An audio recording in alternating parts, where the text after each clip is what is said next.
Hello, and welcome back to a new review for Overlord. Man.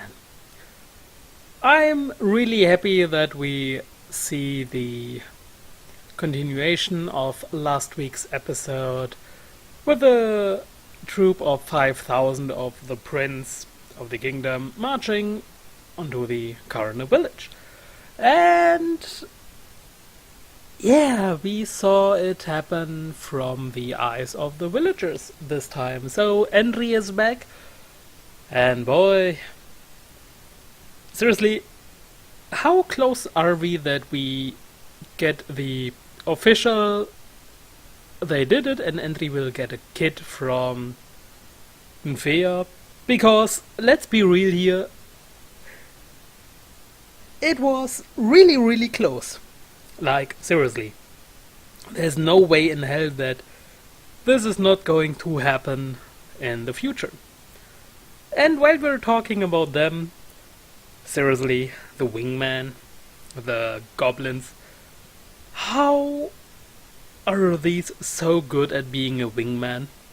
And most of the best friends in your typical romantic comedy is just an idiot who can't do anything. They should read some Overlord, they should watch some Overlord anime to learn how to be a good wingman. But yeah, in this episode it was so nice to see Enri going around preparing for the winter that is to come, and when she was showing it on her face that it kinda pissed her off that everyone is just calling her chief, because she's now the chief of the village, the big boss, the next generation lovely overlord, you name it. And we saw it, at first we had the little ones, and then we had the ogres and the different people, and you saw it every time her face, it was more and more pissed, she was annoyed, and then she was jumping onto a mat of straw and kicking around. Basically going on about how it annoys her. And then Via was basically like, yeah, and chief. And then the glare of death. It was like, yeah, Enri, we should continue. But then he sat down. They played the pushing game, Enri won, and they were interrupted by the goblin, who was basically like, yeah, sorry for interrupting, so seriously, good wingmanning here, but sadly enough, even though he probably would have gone away if it wouldn't be for the emergency, which was the upcoming army of that stupid prince. And Enri tried really hard to buy some time. She was talking nonsense about how there's dung and she can't let the prince walk across it, and then she was like, no, I have it all over my hands, I'm going to wash it off, so basically just refusing to open the door. And the prince, he came up with some stupid ideas. His underling was like, yeah, you can't do this, it would decrease the morale of the soldiers, so he was like, yeah, we should do something else. But in the end, he decided to go on and fight seriously. And when Enri decided to go after Jugam's plan of running away with the wives and kids, so yeah, the second part of the army came, and then she used the Horn of Summoning, and she summoned a freaking army, which is hilarious.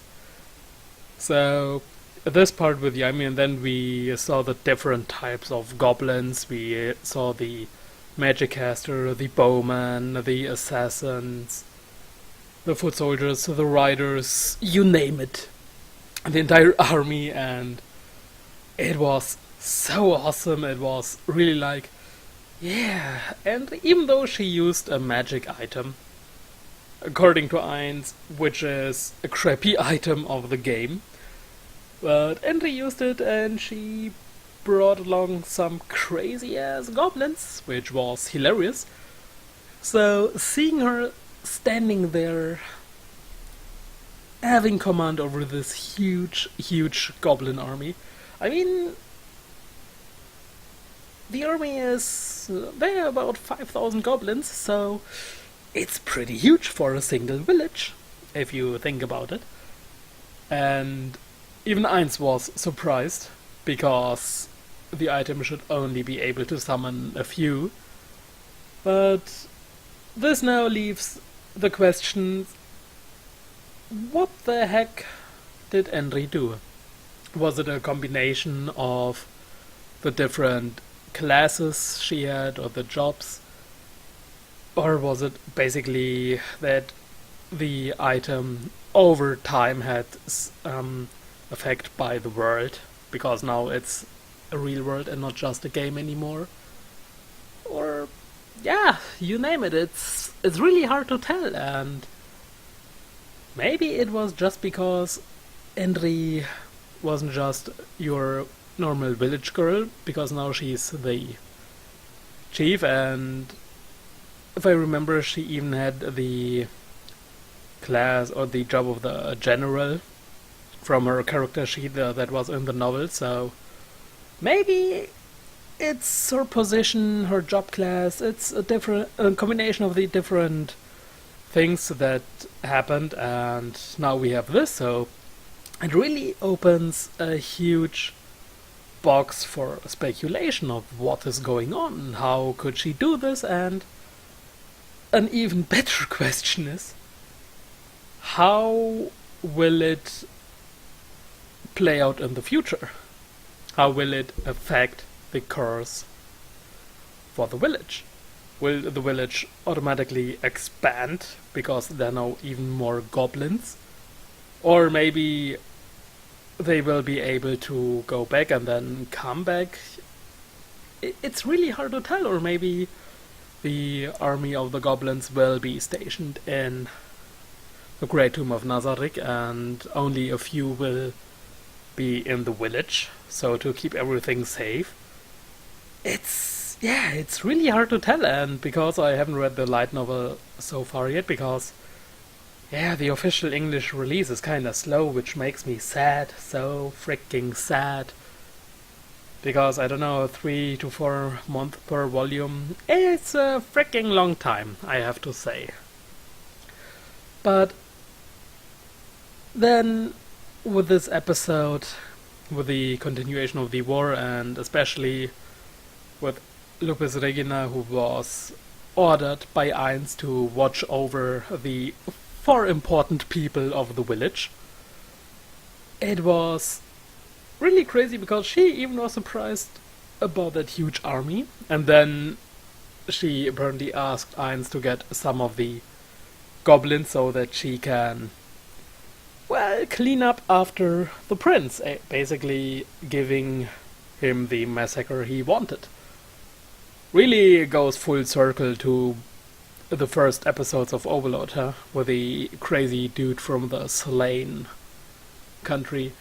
But yeah, once again, a fantastic episode. It had also once again the great combination of some lighthearted comedy and then going full crazy, especially showing how sadistic Lupisregina is and how she really wants to kill some people, which is really crazy, especially if you see her facial expression.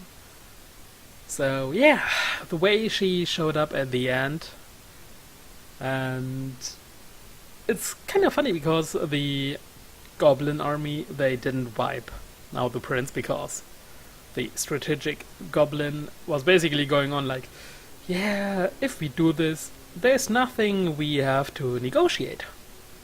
And now we have Lupisregina going and basically wiping them out.